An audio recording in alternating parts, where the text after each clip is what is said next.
তাহলে রাসূল সাল্লাল্লাহু আলাইহি ওয়াসাল্লামের ভাষ্য অনুযায়ী আজকের দিনটি রোজাদারদের জন্য আনন্দের।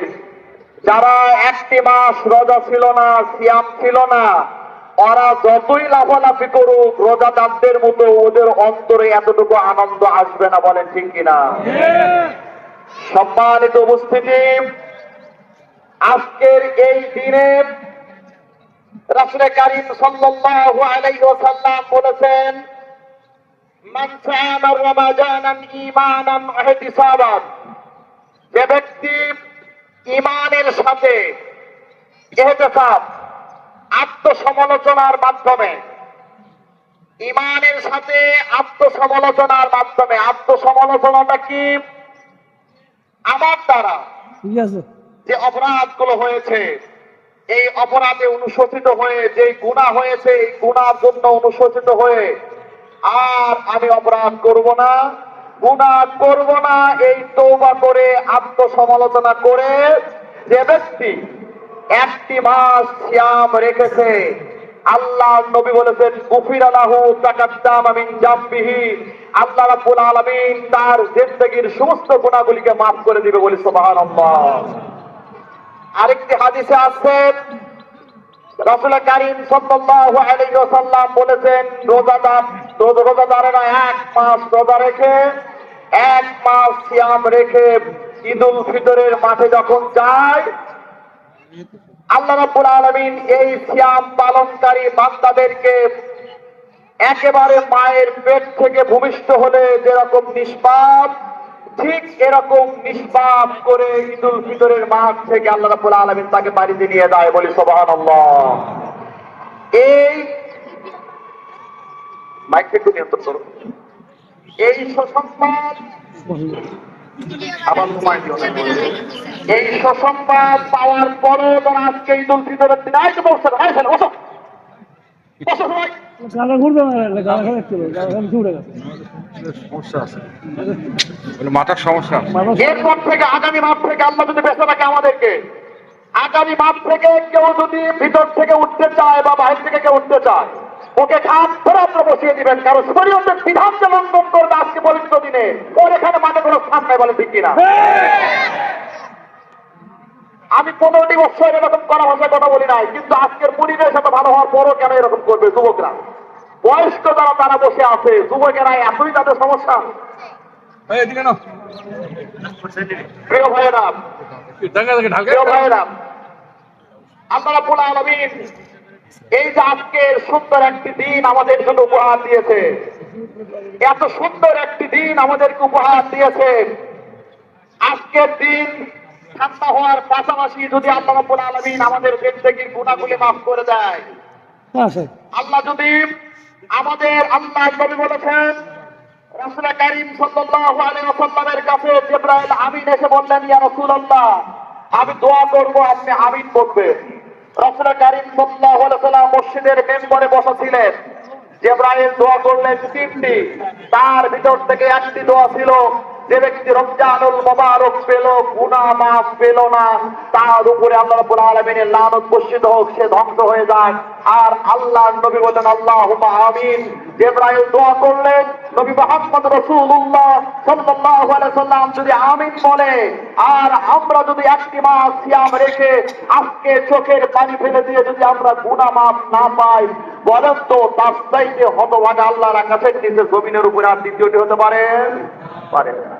প্রিয় ভাইয়েরা, এই জন্য আমি আপনাদের সামনে যে বিষয়টি আজকে আলোচনায় নিয়ে আসব, আল্লাহ সুবহানাহু ওয়া তাআলা পবিত্র রমজানুল মুবারকে আমাদের জন্য 5টি উপহার দিয়েছেন। কয়টি? সবাই একটু জবানটা খুলে বলবেন, আমাদের জন্য কয়টি উপহার দিয়েছেন? 5টি উপহার দিয়েছেন।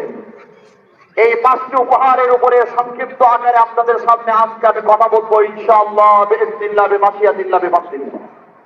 প্রিয় ভাইরা, আল্লাহ সুবহানাহু ওয়া তাআলা এই রমজানুল মুবারকে আমাদের জন্য প্রথম যে উপহার দিয়েছেন সেটা হলো আল কোরআন। সেটার নাম কি? আল কোরআন। شهر رمضان الذي أنزل فيه القرآن وهدى للناس بينات من الهدى والفرقان আল্লাহ রাব্বুল আলামিন বলেছেন কোরআনুল কারীমকে আমি রমজানুল মুবারকে অবতীর্ণ করেছি। রমজানুল মুবারকে অবতীর্ণ করেছি, কেন অবতীর্ণ করেছে? হুদাল লিন্নাস, মানব জাতির হেদায়েতের জন্য। আমার ভাইয়েরা, আল্লাহ রাব্বুল আলামিনের পক্ষ থেকে উম্মতে মুহাম্মাদীর জন্য সর্বশ্রেষ্ঠ উপহার, সর্বশ্রেষ্ঠ পুরস্কার হলো আল কোরআন। আল কোরআনের চাইতে আল্লাহ পাকের পক্ষ থেকে উম্মতের জন্য শ্রেষ্ঠ পুরস্কার আর দ্বিতীয়টি নাই। আল্লাহ নবী বলেছেন জীবনের সর্বশেষ তার যে ভাষণটা ছিল, এই ভাষণে বিশ্ব নবী বলেছেন তারাকতু ফিকুম আমরাইন লান তাজিল্লু মা তামাসসাকতুম বিহিমা কিতাবাল্লাহি ওয়া সুন্নাতি রাসূলিহি আও কামা ক্বাল। তোমাদের মাঝে থাকবো না, কিন্তু তোমাদের মাঝে আমি দুইটা কিতাব রেখে যাচ্ছি, দুইটা মহামূল্যবান সম্পদ রেখে যাচ্ছি। একটি হলো আল্লাহর কালাম, কালামুল্লাহ কোরআন, আরেকটি হলো আমার সুন্নাহ হাদিস। এই দুইটাকে তোমরা আঁকড়িয়ে ধরবা। আজকে কোরআন আমাদের মাঝে আছে। একটি মাস আমরা যারা মুসলমান, আমি মনে করি প্রত্যেকের বাড়িতে ঘরে কোরআন আছে, কিন্তু এই রমজানুল মুবারকে কয়জন মুসলমান কোরআনটা খুলে কোরআনের শুরু থেকে শেষ পর্যন্ত কেন আল্লাহ পাক কোরআন নাযিল করেছে আমরা এটা একবারের জন্য পড়িও নাই, বুঝিও নাই, বলেন ঠিক কিনা? আমার ভাইয়েরা, আল্লাহ রাব্বুল আলামিন কোরআনুল কারীমকে আমাদের জন্য উপহার হিসেবে পাঠিয়ে দিয়েছেন। আর এই কোরআন রমজানুল মুবারকে নাযিল হওয়ার কারণে রমজানুল মুবারকের মর্যাদা সবচাইতে বেশি, বলেন ঠিক কিনা? শুধু তাই নয়, আল্লাহ পাক বলছেন ইন্না আনজালনাহু ফী লাইলাতিল কদর।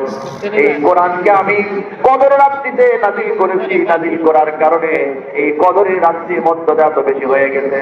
এক রাত্রিতে ইবাদত করলে আল্লাহ রাব্বুল আলামিন 83 বছর 4 মাসের বেশি সময় ইবাদতের সমপরিমাণ সওয়াব তার আমলনামায় দিয়ে দেয়, বলে সুবহানাল্লাহ। আমার ভাইয়েরা, এই কোরআনুল কারীম আল্লাহ রাব্বুল আলামিন মানুষের উপরে নাযিল করেছেন যাতে করে মানুষ বিনয় এবং নম্র হতে পারে। কোরআন নাযিলের যে একটা উদ্দেশ্য, তার মধ্যে একটা উদ্দেশ্য হলো মানুষ বিনয় এবং নম্রতা অর্জন করবে।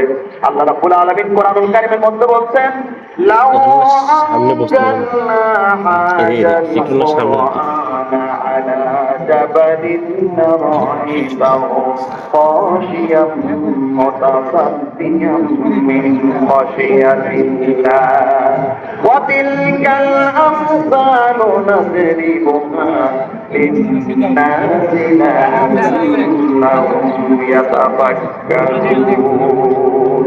আমার আল্লাহ বলছেন এই কোরআন আমি পাহাড়ের উপরে অবতীর্ণ করতে চেয়েছিলাম।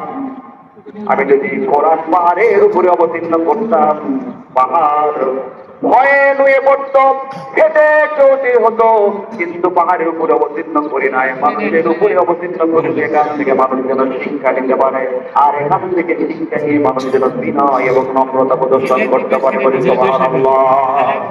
আমার ভাইয়েরা, এই রমজানুল মুবারকে কোরআনুল কারীম নাযিল হয়েছে।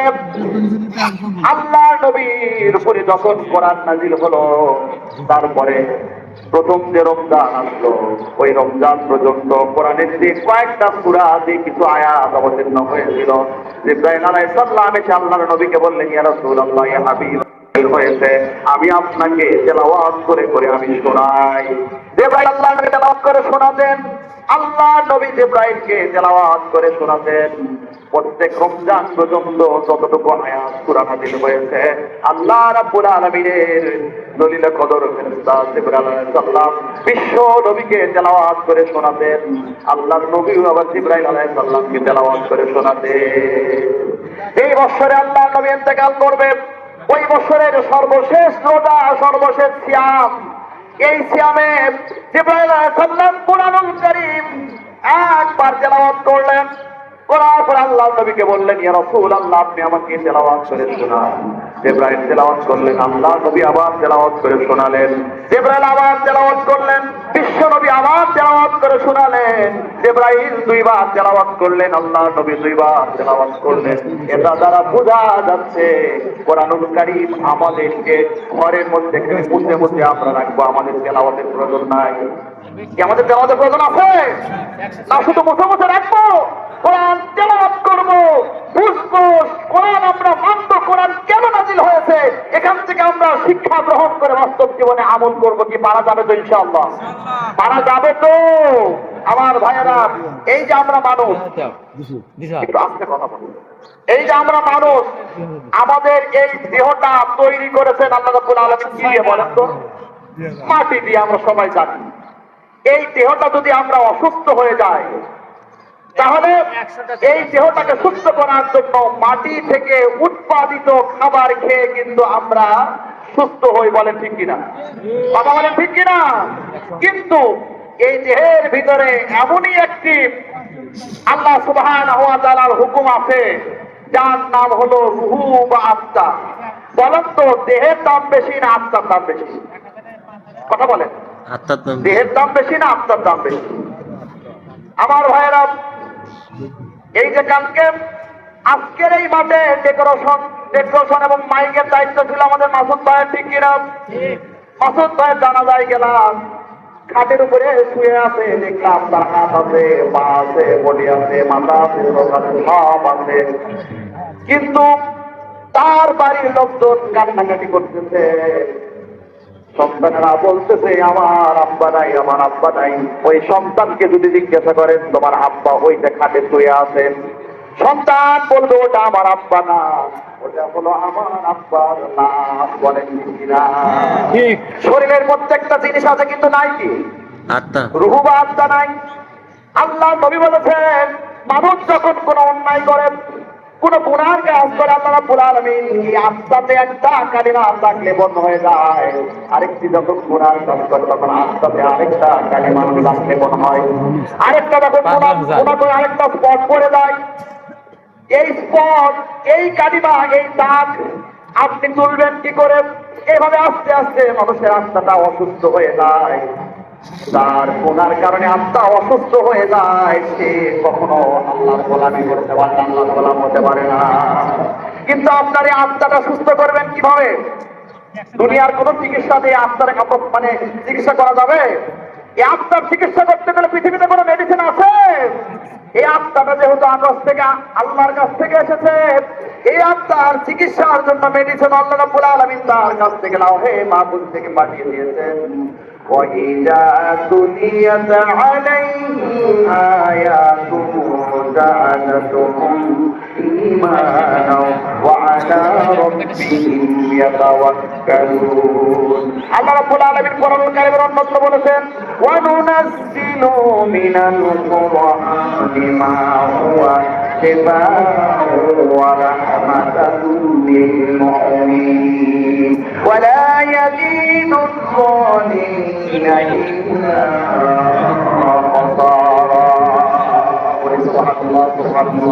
আল্লাহ বলছেন, وَنُنَزِّلُ مِنَ الْقُرْآنِ مَا هُوَ شِفَاءٌ। আল্লাহ রাব্বুল আলামিন এই কোরআনুল কারীমকে রোগের নিরাময় হিসেবে, রোগের সেবা হিসেবে কোরআনুল কারীমকে মুমিনদের জন্য পাঠিয়ে দিয়েছেন। আত্মা যদি অসুস্থ হয়ে যায়, আত্মা যদি মরে যায়, আত্মা যদি রোগাক্রান্ত হয়ে যায় পাপের কারণে, গুনার কারণে, আল্লাহ রাব্বুল আলামিন কোরআন নামক মেডিসিন দিয়েছে। এই কোরআন যত পড়বে মানুষের আত্মাটা সুস্থ হয়ে যাবে। বলি সুবহানাল্লাহ। কোরআন যত তেলাওয়াত করবে, আল্লাহ রাব্বুল আলামিন বলেছেন, ওয়া ইযা তুলিয়াত আলাইহিম আয়াতুহু জাআলাতুহুম ঈমানান ওয়া আলা রাব্বিহিম ইয়াতাওয়াক্কালুন।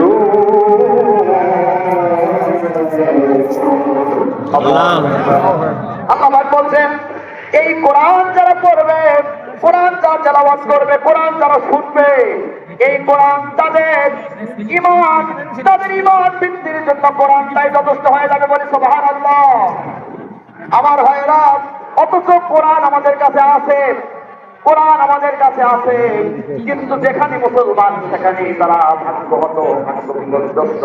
আজকে মধ্যপ্রাচ্যের যে অবস্থা হয়েছে, আজকে মধ্যপ্রাচ্যে যে অস্থিরতা বিরাজ করতেছে, অথচ আমেরিকা থেকে, আমেরিকার গায়ে সামান্যতম একটা বুলেটের আঘাত পড়ে না, ঠিক কিনা? আমেরিকাতে কেউ কি বোমা মারছে? আজ পর্যন্ত কখনো শুনেছেন আমেরিকাতে একটি বোমা পুরো দেশ মারছে? যত অশান্তি মধ্যপ্রাচ্যে, অথচ মধ্যপ্রাচ্যের সবগুলো দেশ মুসলমান নাই কি কোরআনের আমলে। আল্লাহ পাক বলছেন সূরা তোহার মধ্যে,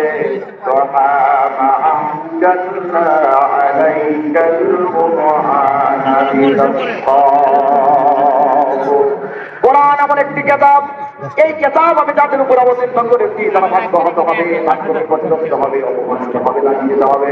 এই জন্য কোরআন অবতীর্ণ করি নাই, বরং কোরআন যাদের উপরে থাকবে তারা এই পৃথিবীতে সবচেয়ে বড় নেতৃত্ব দিবে, তারা এই পৃথিবীতে থাকবে সবচেয়ে সম্মানের আসনে বলে সুবহানাল্লাহ। আমার ভাইয়েরা, এই কোরআনুল কারীমকে আল্লাহ রাব্বুল আলামিন এই রমজানুল মুবারকে আমাদের হেদায়েতের জন্য শ্রেষ্ঠ উপহার হিসেবে আমাদেরকে দিয়েছেন। কস্তরখানা আজকে খাতে খাবার ছিল, খাবার সামনে খাবার সামনে নিয়ে যখন খেতে বসেছে, এমন সময় তাকে পাহাড় থেকে একটা রাখাল কিছু বক্তির পান দিয়ে, কিছু দুবার পান দিয়ে পাহাড় থেকে একটা রাখাল ওমর বিন আব্দুল আজিজ যে রাখালকে ডাকতে বলতেছে, বাইরে দিকে আসো, আমাদের সঙ্গে খেতে বসো। কি করতে বলতেছে? তোমাকে বসা বলো, কি করতে বলতেছে? আমাদের সঙ্গে খেতে বসো। এই রাখালটি বলতেছেন, আমি আজকে নফল সিয়াম আছি, আমি আজকে খেতে পারবো না। তাকে ওমর বিন আব্দুল আজিজ বলতেছেন, আরে ভাই তুমি তো ক্ষুধার্ত, তুমি খাওয়ার অভাবে হয়তো নফল সিয়াম আছো, তুমি আমার সাথে খাও, লাভবান হবে, সিয়াম ছেড়ে দাও। লোকটা বলতেছেন, আল্লাহর ভয়ে তাকে অবলম্বন করার জন্য আমি সিয়াম রেখেছি, এই সিয়াম আমি ছাড়তে পারবো না। ওমর বিন আব্দুল আজিজ বলতেছেন, ঠিক আছে। তার সঙ্গী সাথীদেরকে বললেন, এর ভিতরে তাকওয়া কেমন, আল্লাহর ভয়টা কেমন একটু পরীক্ষা করবো। কিভাবে পরীক্ষা করবো? ওকে বলতেছে, শোনার দিকে বলতেছে, কিন্তু তোমার এই যে ছাগলের পাল থেকে, দুম্বার পাল থেকে একটা দুম্বা অথবা একটা ছাগল একটু আমাদেরকে দাও, আমাদের কাছে বিক্রি করো, আমরা তোমার কাছ থেকে কিনে নিয়ে সেই ছাগলটি জবাই করে এখানে রান্না করে তোমাদের কাছে নিয়ে আমরা সবাই খাবো। লোকটা বলতেছে, আশ্চর্য কথা, ছাগল পরিবার দুম্বগুলি তো আমার নয়, এর একজন মালিক আছে। ওমর বিন আব্দুল আজিজ বলতেছে, মালিক আছে আমরা তো বলছি, কিন্তু তোমার এতগুলো দুম্বা, এতগুলো ছাগলের ভিতরে থেকে একটা যদি বিক্রি করো, আর যদি তুমি টাকা পাও, লাভ তো তোমার, তোমার মালিক তো দেখবে না, এই ছাগলের মালিক তো দেখবে না। প্রিয় ভাইয়েরা, এমন সময় লোকটি ওই আকার যুবক ওমর বিন আব্দুল আজিজকে ডাকতে বলতেছেন, আপনি কে? আমি আপনাকে চিনি না, আমি একজন রাখাল, পাহাড়ের পাদদেশে ছাগল চড়াই, আমি আপনাদেরকে চিনি না, তবে কোরআনুল কারীম আমি মাঝে মাঝে তেলাওয়াত করি। আপনি কি কোরআনের ওই আয়াত পড়েন না? কোন আয়াত? এই রাখাল আয়াত তেলাওয়াত করলেন, একটা নয় দুইটা আয়াত তেলাওয়াত করলেন। ওয়াত্তাকুল্লাহ ওয়া'লামু আন্নাল্লাহা বিকুল্লি শাইইন আলীম। ওয়াত্তাকুল্লাহ ওয়া'লামু আন্নাল্লাহা বিমা তা'মালুনা বাসীর। আল্লাহু আকবার। এই রাখাল বলতেছেন, আপনি কি কোরআনের এই দুইটা আয়াত তেলাওয়াত করেন নাই? আল্লাহ রাব্বুল আলামিন দুইটা আয়াতের ভিতরে বলতেছেন, ও বান্দা, তোমরা যেখানে থাকো না কেন তাকে অবলম্বন করো, আমি আল্লাহ, আমাকে ভয় করো। কেন তোমরা আমাকে ভয় করবে না? তার কারণ তোমরা যেখানে থাকো না কেন আমি আল্লাহ রাব্বুল আলামিন তোমাদের সব কিছু আমি খবর রাখি। শুধু খবর রাখি না, ওয়াত্তাকুল্লাহ ওয়া'লামু আন্নাল্লাহা বিমা তা'মালুনা বাসীর। আমি আল্লাহ রাব্বুল আলামিন তোমরা যত গোপন জায়গায় থাকো না কেন, আমি আল্লাহ রাব্বুল আলামিন তোমাদের সব কিছু আমি দেখি। অতএব তোমরা যেখানে থাকো না কেন তাকে অবলম্বন করো, আমি আল্লাহ, আমাকে ভয় করো। আমার ভাইরা, আমরা যদি জীবনের প্রত্যেকটি জায়গায়